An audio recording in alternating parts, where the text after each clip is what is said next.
Hey y'all, Laura with Generous Family Mowing Service. It's been a while since we've said anything about our Bradley 48-inch mower. Walking up to it, I hope the camera caught some of the stripes there. Those were put down there, yesterday or the day before. After we changed the blades, we wanted to test it out, make sure that everything was good. But here's our 48-inch. We've had it for just over a year and a half now. We have 379.6 hours on it. Coming up on that 300 mark, or 380 mark. Sorry, 379.6, if I didn't say that right. I'm sorry. Too many numbers going on in the head. But just to confirm it, if you can see it, not sure, 379.6. We use it day to day in our operations, probably about 5 days a week on at least 3 properties a day, I'd say, if not more. And our properties, some of them are rather large. We don't have nice little cookie cutters and subdevelopments. We have Adirondack acreage is very common. That's our yard, and most of the yards that we do are similar size, if not bigger. None of it's flat, none of it's even. It's all bumpy. We've got cemeteries that we do. Those are definitely not flat. Those give you quite the bumpy ride. Bradley just takes it and keeps on eating more. We've thrown 5-foot tall grass in front of it. It takes it down. Obviously, you got to do a couple passes, but she'll take it. Oh, sorry, finger. We have the grass flap on it. We also have the Accelerator grass catcher. They both work harmoniously together. We love the grass flap. It keeps us safe, keeps stuff from flying up in our face if we have to go between headstones, up against a fence, between the road and the fence. We'd rather fling stuff towards the fence, obviously, than the road. That kind of keeps it down so we're not flinging stuff back at ourselves. What can I say about this? It's the first stand-on I've ever operated, so I'm a bit partial to it. I will say I have grown very accustomed to the operator control panel here. I love, love, love having my PTO on, off, right here, quick, open. I can access it whenever I want. The controls are very loose compared to some of the more commercial grade ones that we've tested, including our John Deere Quick Tracks. What is that? That's the Q850R. That's a bit stiff compared to this. When we're in the cemeteries, it's nice to have that nice nimble control. On some of our rougher properties, it does make it harder to stripe, put down a nice straight stripe at times because you're bouncing all over the place, and those looser controls just put you all over. But on a nice flat spot, we don't have that issue. Our grass flap, we have the hand lever. Our other operator is about 6'5" and has big feet, so we wanted to leave as much open area as possible. Me personally, I'm 5'1". I like to move around a lot and switch where my feet are positioned on the footboard, so we didn't want anything down here. That's just user preference, obviously. I do see where the foot pedal is a lot easier to engage and disengage. But you get good enough, you can easily go one-handed. Like I said, the levers are the hydros are very loose, nimble. I don't want to say loose, that's not really probably the right thing to say, but it's nimble. It reacts to you a lot quicker than some of the other stand-ons that we've tried out since purchasing the Bradley. I personally will stand with a Bradley. I love it. My husband loves the Deere. He's a big guy and the Deere's a big mower. This is a little bit smaller. He looks like Wreck-It Ralph on it, if you know the movie. But besides that, I mean, it holds him no problem. He's pushing probably 280 pounds. This thing carries him no problem. Up hills, steep hills, it probably actually holds better with him on there to give it the extra weight for traction. But some of the downsides that we have with it, just general upkeep. It takes us a little bit longer to clean out the deck on the Bradley. The way that the deck's formatted, it's not bad.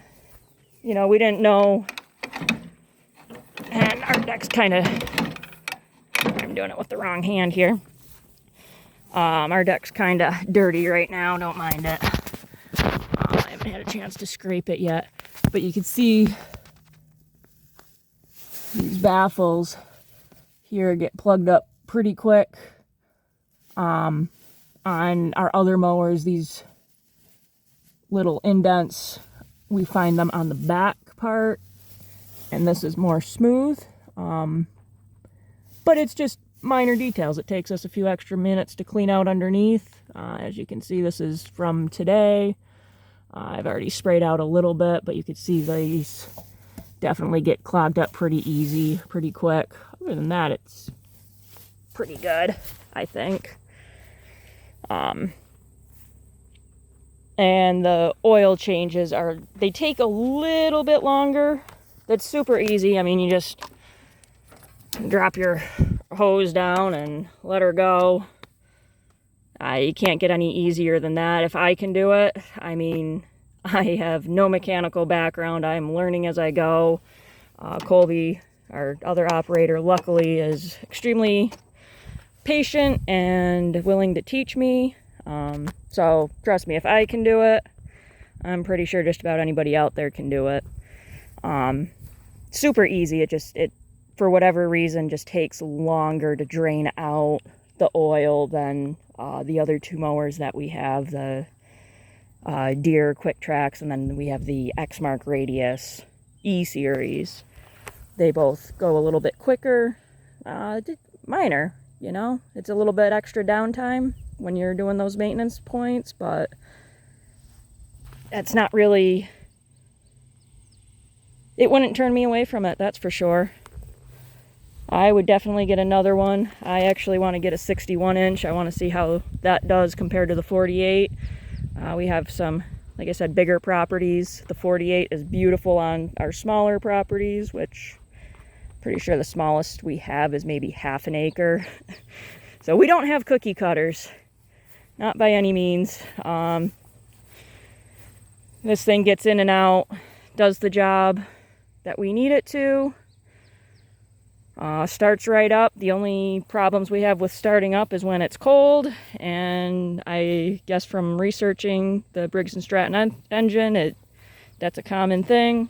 Again, not an issue. It does start up. It just takes a little extra coffee, if you will, to get it to go. But great machine. We've put it through hills that are wet, that are dry,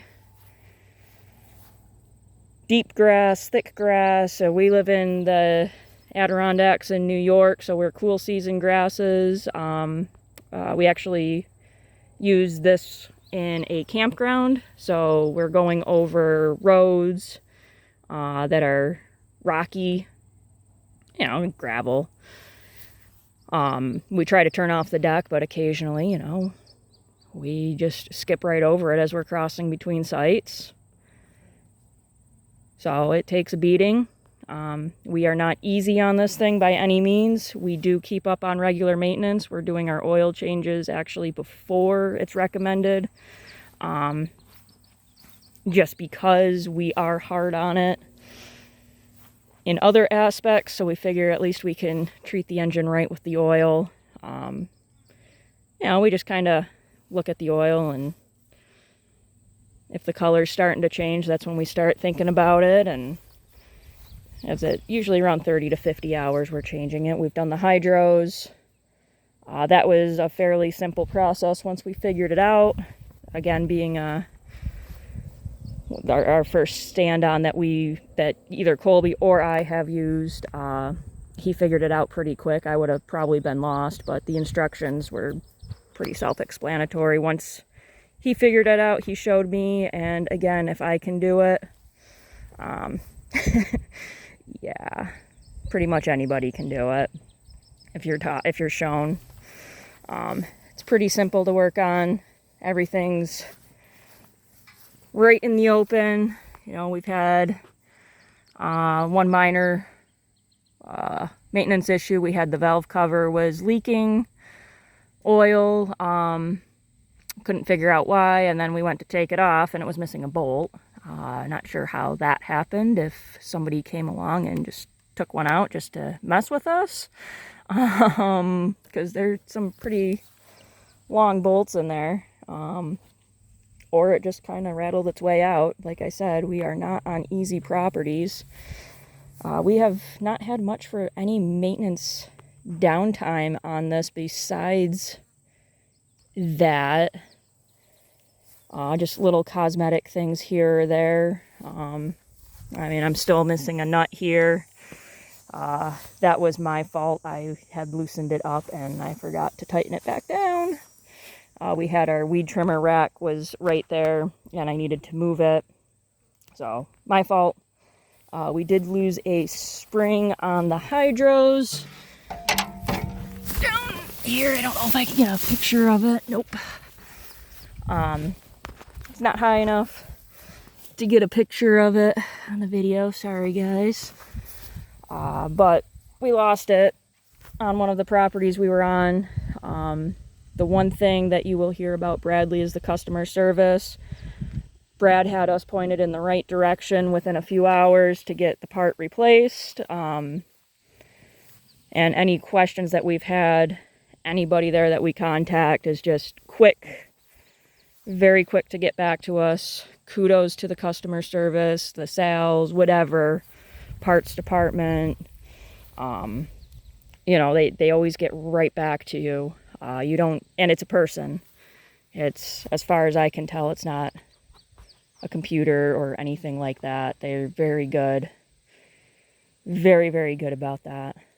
Anyhow, great machine. 379 hours, almost to that 380 hour mark. We would definitely buy another one. I love it. It's just so open.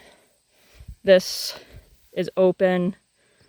Other stand-ons, you have your PTO is underneath all here. Your throttle is underneath here.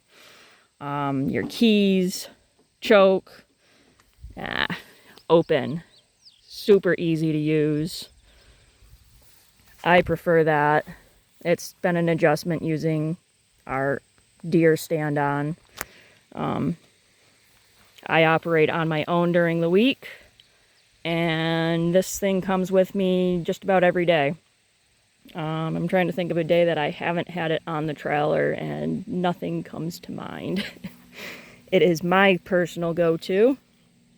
And even Colby will go to this over some of the other mowers on certain properties. It's a smooth ride.